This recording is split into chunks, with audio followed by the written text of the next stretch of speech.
Hi guys, Tom here. This is the first upload for the miniature war room. The first upload we're going to be doing is based on one of my favourite models for one of my favourite armies, which is the Dark Angels. This model here is the Ravenwing Landspeeder. It's the Landspeeder Vengeance. Brilliant model. I've just finished painting it. Well, I've had a couple of games with it, so it's just been finished getting painted. My favourite thing about this has got to be the massive cannon on top of it. Basically, it's got a big massive cannon on the top of it. As standard, this particular Landspeeder doesn't come equipped with an assault cannon. It is an extra points cost to having that, but certainly I thought it was worth it, and it's proved it's worth in the couple of games that I've had. Basic stats for this are the model itself costs 140 points. That's excluding the assault cannon, but that is giving you your plasma storm battery on the top of the Landspeeder, which is the main part of the model itself. Very big focal point on a battlefield, just looks cool, and everyone seems to try and avoid it as quick as they can. The disadvantage being it's a skimmer, but hey, it moves about very fast. It's also, special rule wise, it's got the ability to deep strike, so that makes it really good if you're fielding a lot of Terminators, or if you have, I have Space Marine bikes, and what I'll do is I'll scout them on the board, and then I'll use a homing beacon to get my Terminators on, so they don't scatter, and I'll also deep strike this bad boy in as well. You know, it's pretty good. You're getting on the board where you want it first turn, which is pretty sweet. The the actual storm battery on the top of the model has two different modes it can be used in. You don't have to select one and then have it all game. You can switch between them during a match. The first one would be burst mode. Now this has a range of 24 inches. It's got a strength 7 and it's AP 2. Now that's a heavy 3 attack, so you're getting 3 shots with that, but it does, as all plasma weapons do for the Space Marines, it does run the risk of get hot, so it's no different from a troop choice in that respect.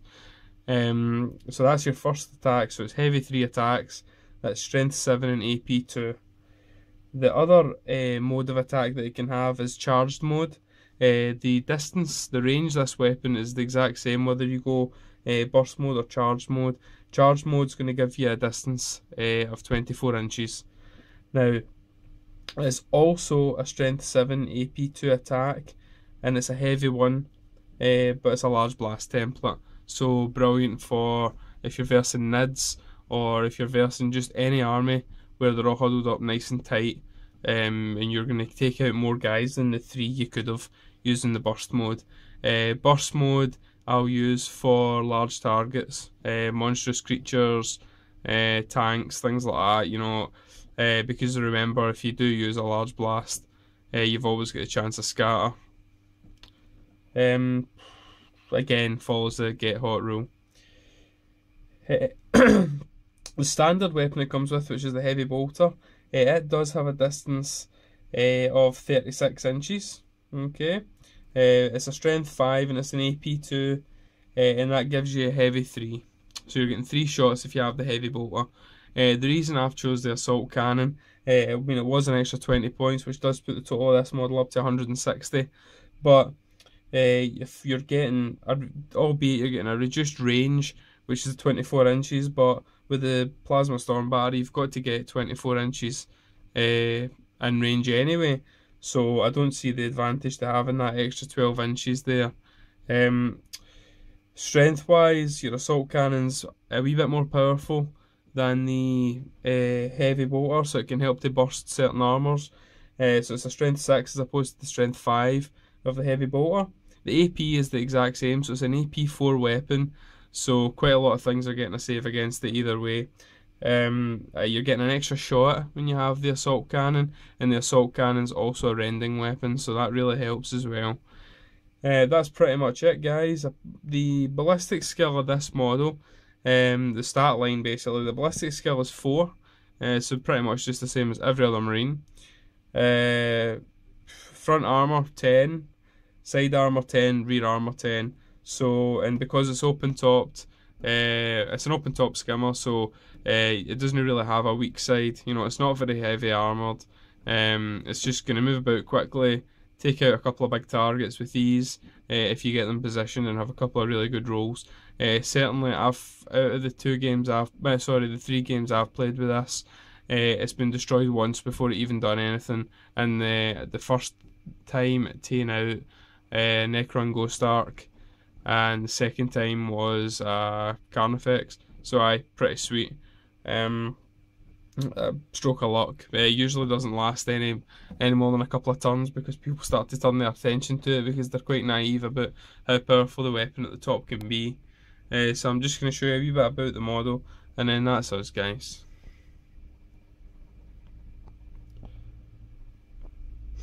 So basically it was just a base coat with Chaos Black.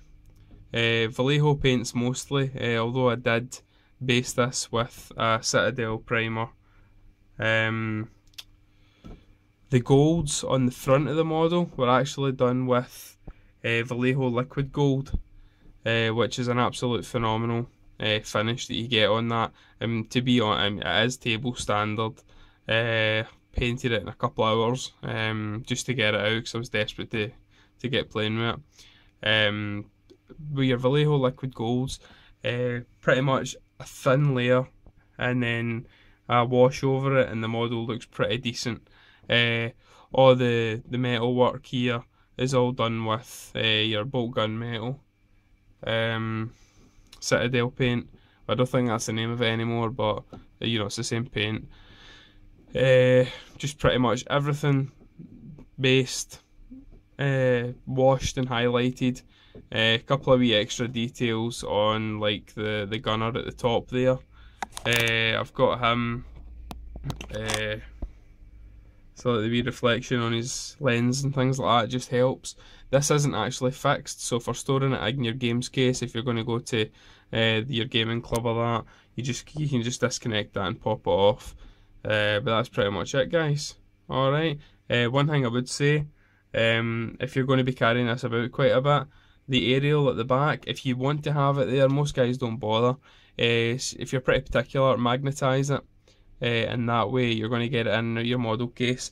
I suppose you could also magnetise these, but I don't think there's any great advantage to doing that. Certainly I didn't think there was. So that's pretty much it, guys.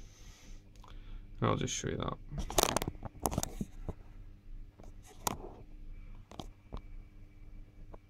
Thanks very much, guys. Like, subscribe, give me a couple of comments. If there's anything I've said there that isn't right, or you don't agree with, or you'd like to share some tactics or some success you've had with this particular model, post it in the comments. I reply to all our comments.